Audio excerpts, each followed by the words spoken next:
Hello everybody, it's Daniel again.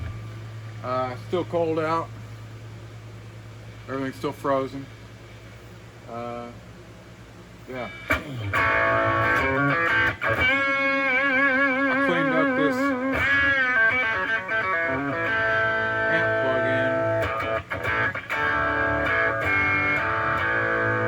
It's a little more respectable now. It was hot, it was way too hot.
Anyways, it just sounds better. It's not as hot, and I can clean it up a lot easier.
Anyways, there's some stuff I wanted to talk about from the last video.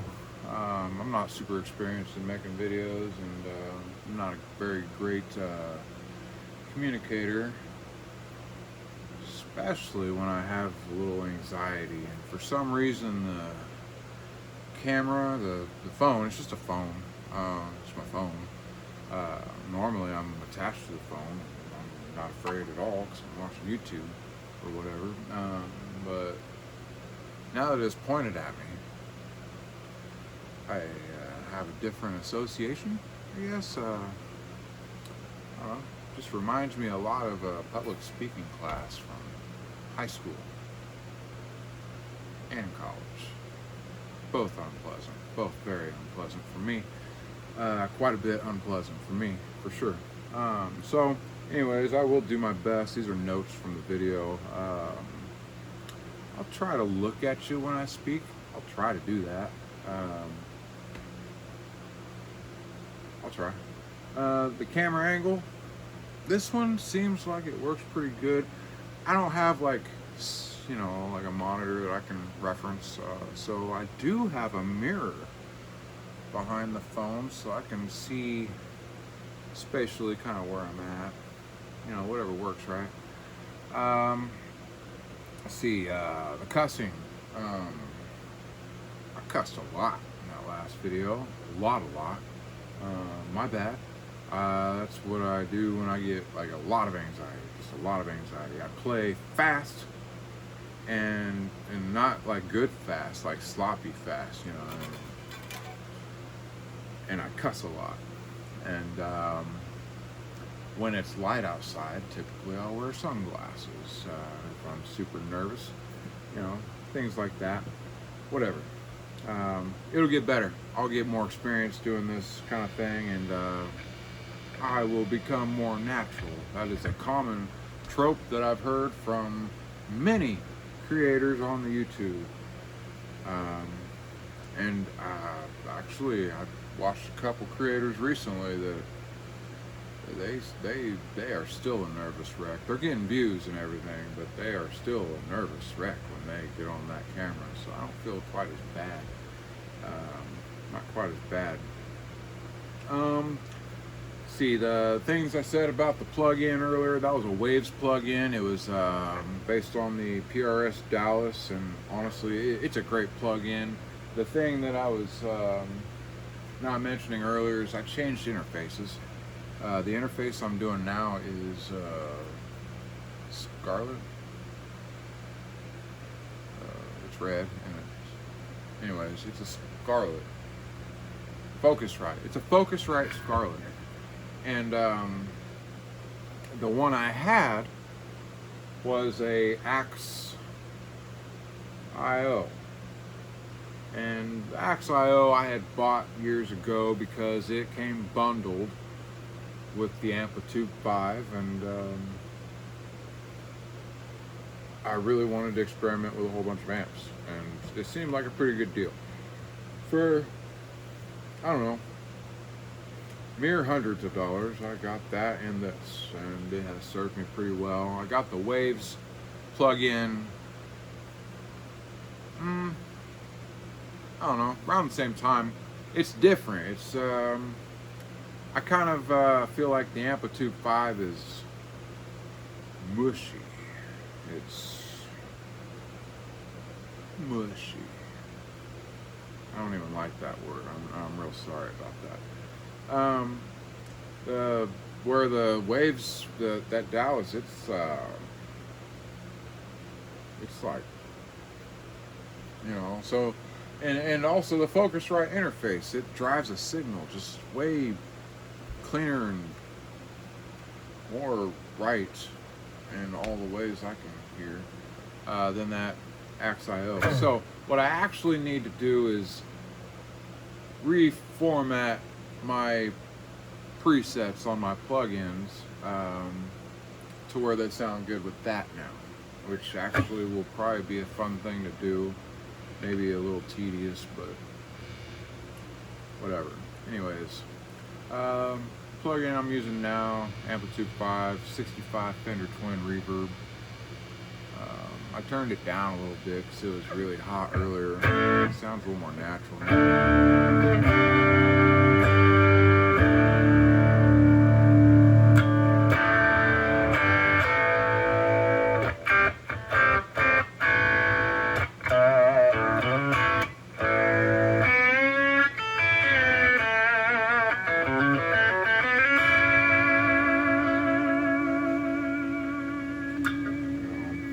Not perfect yet, but it's better.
messing around. Yeah, in my last video I said something about a middle pickup. There ain't no middle pickup in this Telecaster right here. The kind of Telecaster I want has a middle pickup in it. And honestly, would probably negate my need for a Strat at all. Like, the form factor of a Strat kind of bugs me. Like, there's like this much more space on that horn. Like Stratocaster, it just feels too big. It's a single cut kind of design is kind of where it's at for me.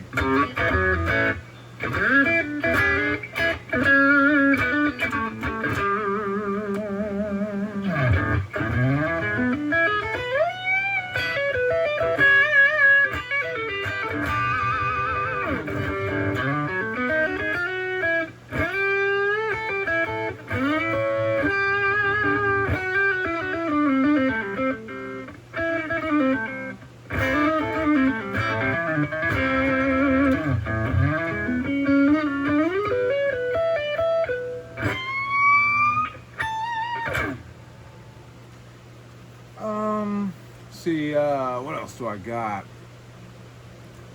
Necks do make a difference. I skimmed across that. I just want to reiterate that point. If you're thinking about getting rid of a guitar, and it's a bolt-on guitar, and you like everything about it except how it reacts in your hands, yeah, just try swapping the neck out. It completely transformed this whole package.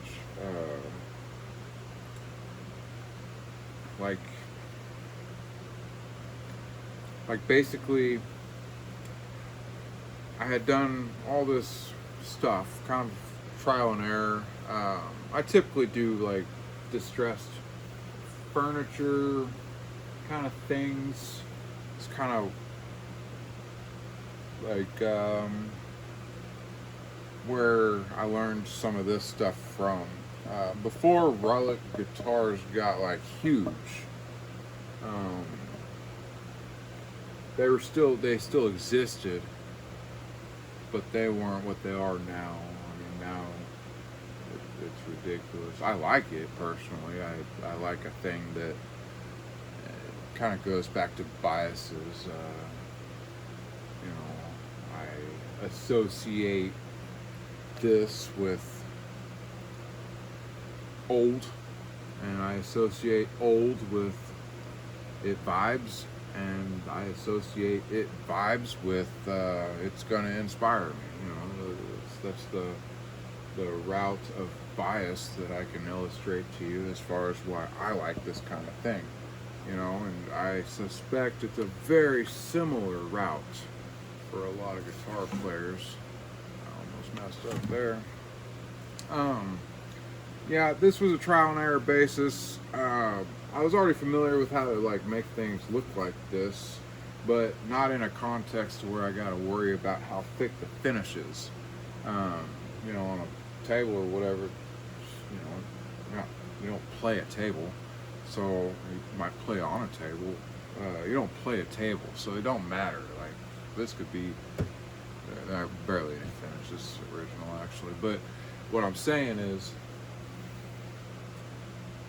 the approach had to change. I had to be mindful of things differently. And I put a lot of work and time into trying to achieve that thing, that balance and everything, and while also trying to meet the aesthetic that I was aiming for. But the neck sucked.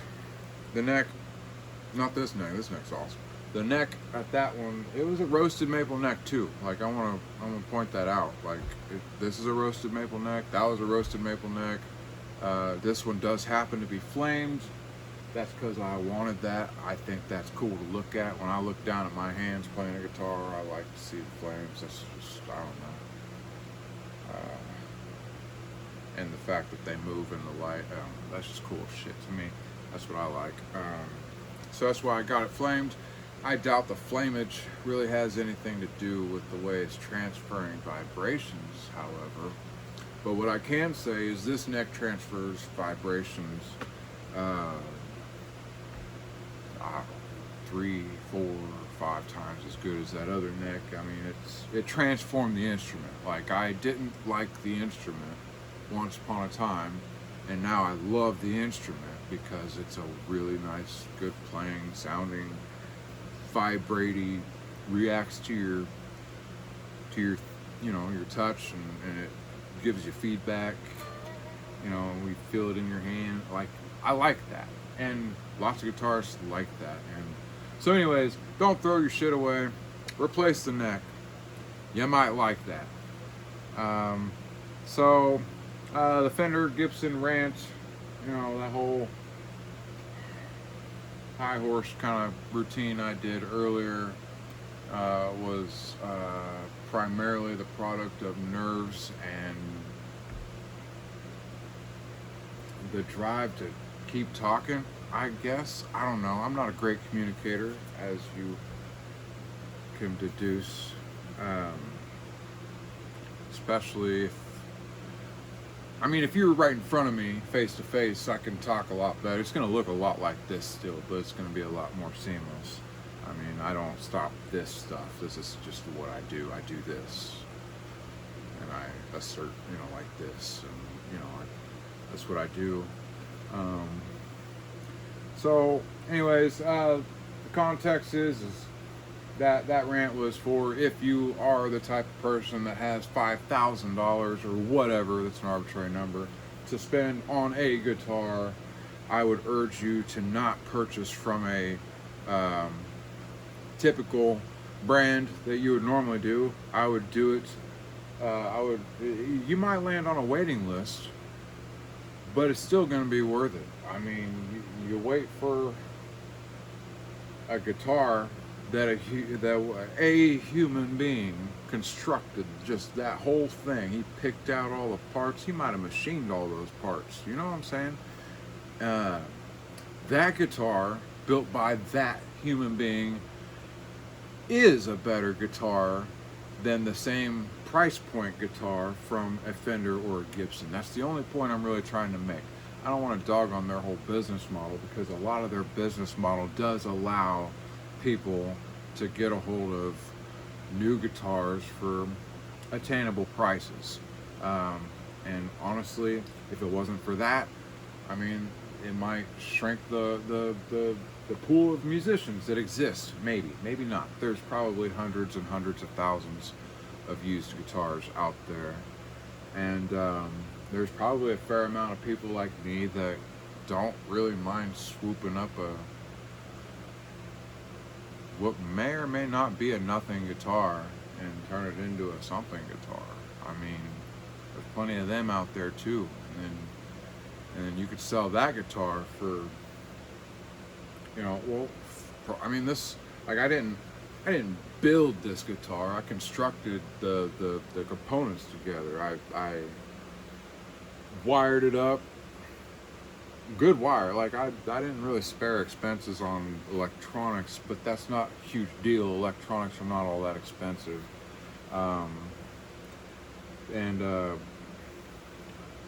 This might be a polarizing thing. Expensive pickups. Here, I'll say this better. A $250 set of Seymour Duncans are not $200 better than a $50 set of pickups, aftermarket pickups. It is what it is. They're great pickups, and if you can afford to do that, for real. I would, if I could. I did that on that Gibson over there. It's got some nice pickups in it, but that guitar is sacred to me, and it's got a whole thing about it, which I won't go into at this time. But the pickups, I changed pickups, changed the neck. Tuners are important. That doesn't mean you have to buy Grover tuners. Actually, that doesn't mean the same thing that it did 20, 30 years ago anyways. There's plenty of material to cover that phenomenon as well already on YouTube. I've watched several. The aging thing, yeah, metal that's aged, I like that shit. It looks awesome. It's a lot. I mean, they're threaded fine. Like that's all. Do you know that a peroxide, hydrogen peroxide, costs $1, and white vinegar costs $1 as well. And yeah, all the aging done on this guitar was done with those two things. Just so you know. Just so you know. Yeah, don't buy the specialized things that's marketing and you're getting ripped off about 20-fold on that kind of stuff. So yeah, peroxide, white vinegar, have some salt laying around. If you know some basic chemistry, you can get some stuff done. Anyways, yeah, you take a guitar that's and you make it something vibey, right? Now, what I'm not saying is that this is the greatest guitar in the world, or it is better than that Fender I played, though. That $5,400 Fender, this is a better guitar than that. It just is. I don't even want to say that. Like, it's not pleasant for me to say that. I want that Fender to be it's $5,400. I want it to be better than this. This is not a lot of money. I'm gonna sell it for $850, and I think a lot of people can get behind that kind of thing. You take a guitar, you know, you put a little work into it, you practice your craft, and maybe you ascend to actually building guitars one day. Maybe I will, maybe I won't. But either way, you sell this into the market, and now some dude that was going to pay $850 for some Mexican Strat or something that is exactly like this other dude's Mexican Strat, you know, he could pay that same money and buy this.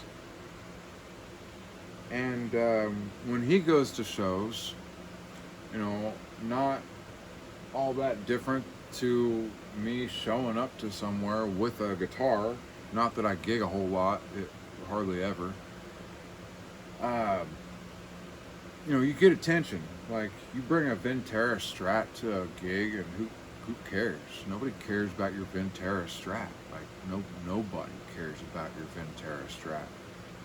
Nobody. I don't care about your Ventera Strat. But if you bring something like this to the thing, first off, I'm going to be watching you the whole time on the stage. And watching how that thing, I'm gonna be enamored by the fact that you got this vibey, unique thing that I ain't never seen in the mainstream marketplaces. You know, that's a thing that can happen. You know, I think that'd be a cool thing. You know. So, anyways, there's a lot of things that I could probably go into and ramble about for a lot of hours. I'm not going to do that to you. I'm not going to do that to myself either. But the point is,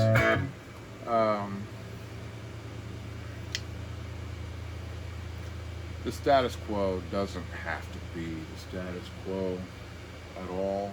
And real musicians should drive a change. And they should expect better. And they should vote with their dollars for better. For better. Don't buy the Ventera, buy this. It's probably cheaper anyways, $850. I don't think you can get a Ventera brand new for $850. I don't know. I doubt it though. And if you're worried about the wiring bells and whistles, I mean, I can wire that shit too. Like an average, my 17-year-old daughter could probably wire a guitar after me showing her how for an hour and a half or 2 hours. Like, it's just not hard. It's just not hard. You know,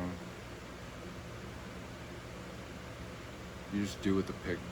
You put a diagram up, and eventually you don't need a diagram because the thing makes sense to you on a more fundamental level, and you just just do it. You just do this shit. You just do it. So anyways, there's that. If you got 5,000 bucks, go buy it from a guy. If you got 850 bucks, also go buy it from a guy. I could have said that way earlier. I think that's all the main points that I wanted to hit on the video. Sorry about all the cussing.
To like this tonality.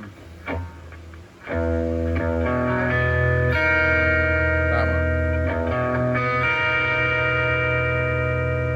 It's like a Lydian kind of thing. It's not.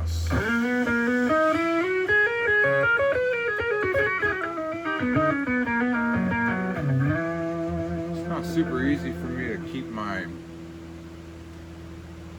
thoughts in order as far as how to navigate that tonally, and when I shift out of the tonic of that, I usually hit a different thing altogether. So when I go for that A, which is not actually in that mode, in E, but I'll go drop down to an A.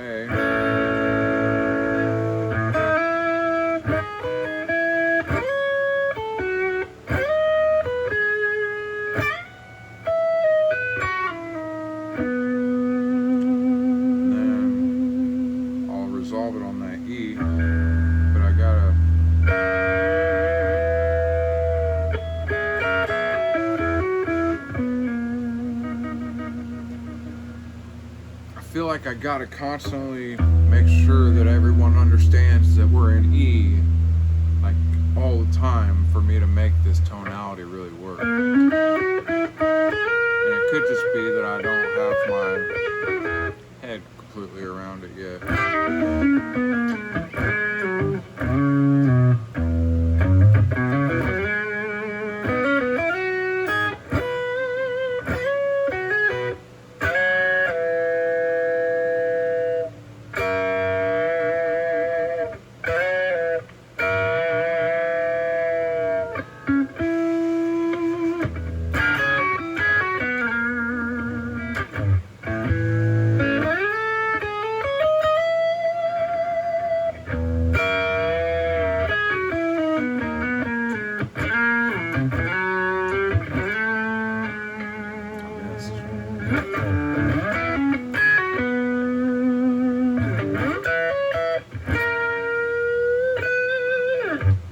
I'm kind of drawn to that Lydian kind of thing.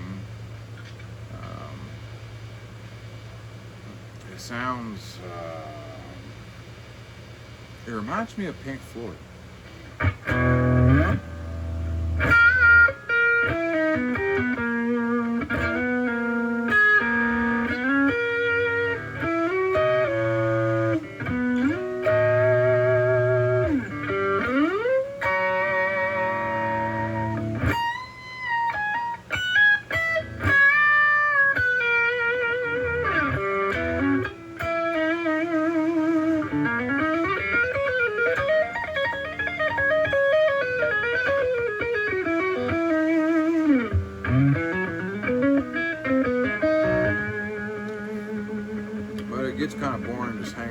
there, so I don't know. I just kind of.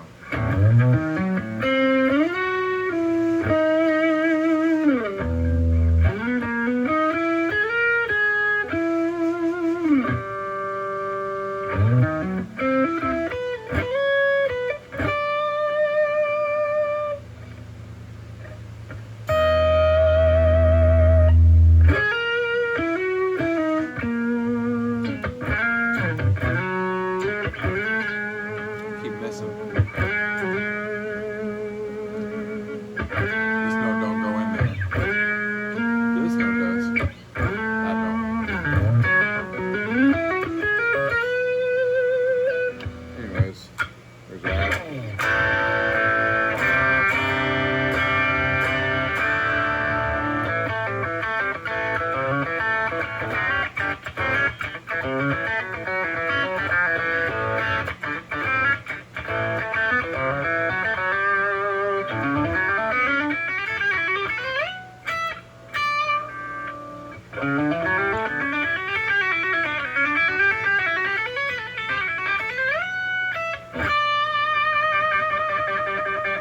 That works. It's a 4.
That's not how that was. It was supposed to go. We'll see.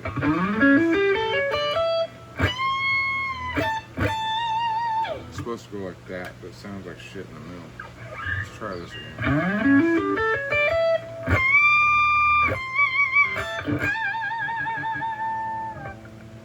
I mean, it's boomery, but whatever.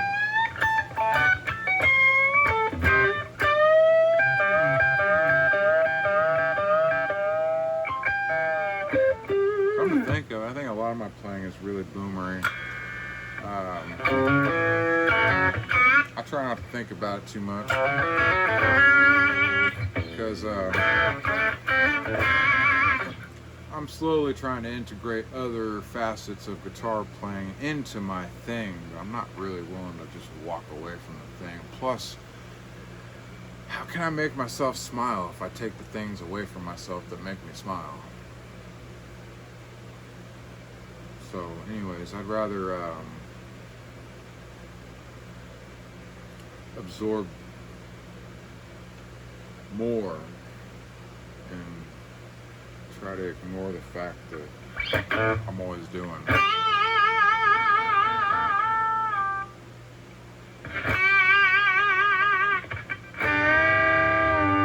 You know.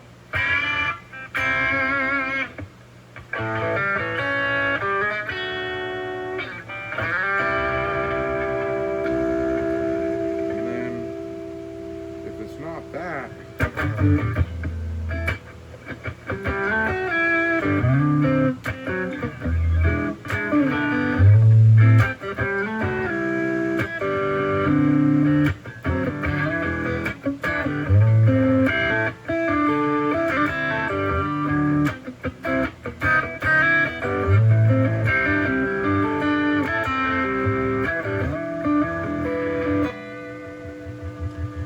I like my home bases to be in E or A.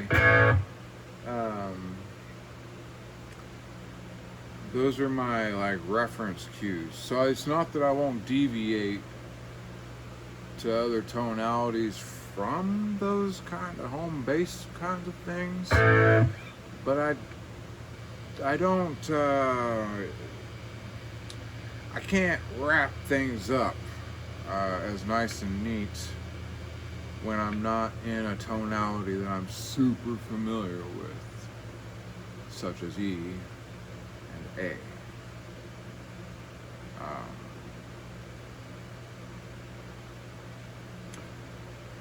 Minor, although I'm getting pretty good at maneuvering in the majors and swapping back and forth. And the Jack Roosh video, he was talking about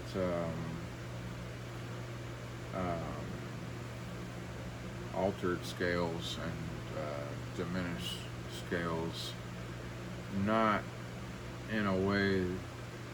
He was talking about employing them to move the music to another place so that you don't sit here in a box.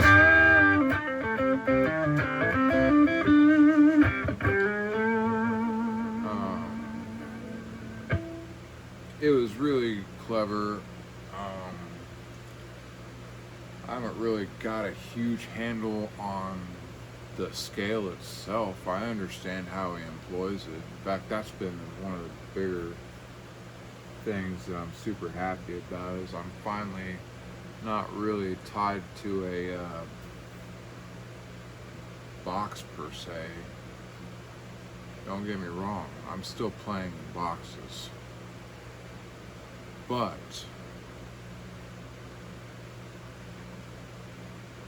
it's different now. There's like other things I can consider, you know. Maybe if we're playing an E, maybe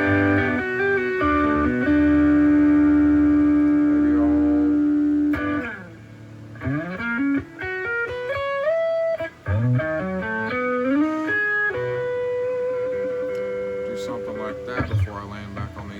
So that was just a 2-5-1 thing, like literally.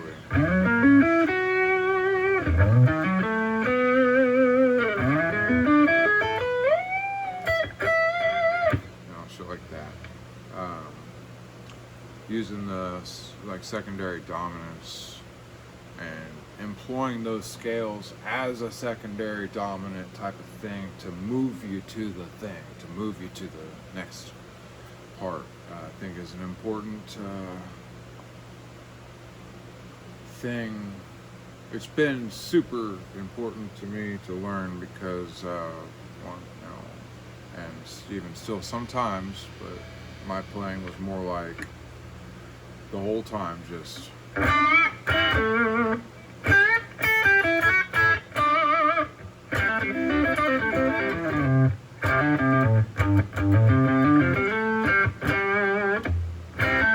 and maybe, and that's my box, that was my box. I stayed in the box. Maybe I come down here because I knew the box came down here a little bit. Maybe. However, when I played that, I wasn't really thinking about it being more like this. In a major sense. Back then, I was playing that still in the context of my minor. It's way more useful though.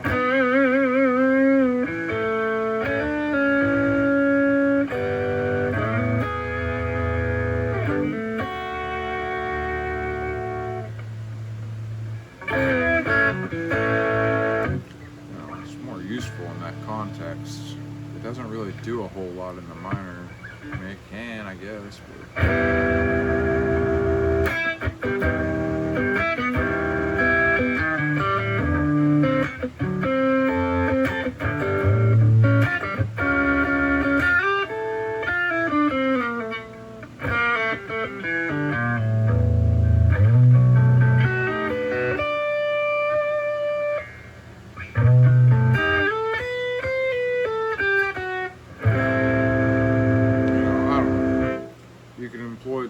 commonalities to take you to some different things, and I don't have the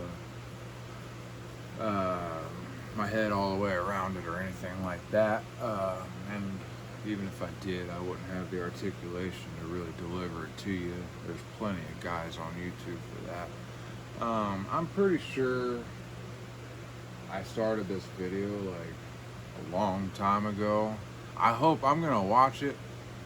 I really hope I like this one, because I don't want to do this again. This is like number 4 or 5, and I mean, is this what content creators do? Do they sit down and record themselves multiple times? And like is this the gig? Is this the gig? I don't know. Let me know in the comments. All 40 of you. Have a great morning.